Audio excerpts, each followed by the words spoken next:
staying in here, it calmed me, my mind, myself. So yun ang isang reason kung bakit gusto ko talaga itong lugar nito.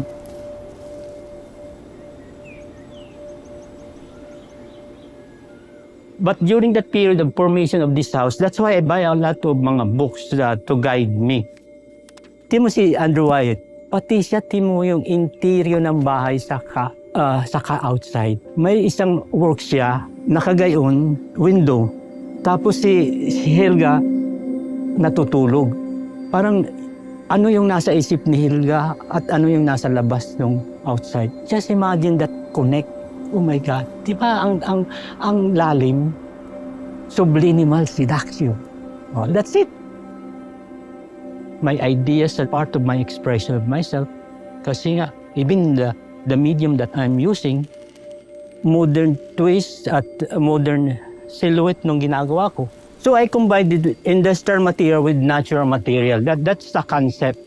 Function as well as in aesthetic side ng item. So mga ganong laro ng ginagawa namin. Not only like that hanging there. It's Tess Pasola's work. Mapipilter ng kaunti yung light na parang may shadow on the wall. Parang gano'n. Oh, may laro. That's why I like. Na-excite ako. Yung material, yung shape. Sometimes, nandun yung personal attachment. Kaya nga, like the Impis work, kita niyo yung soul mo sa ginagawa niya.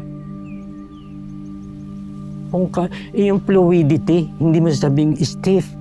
Because ang bahay, it's your cocoon, it's your nest.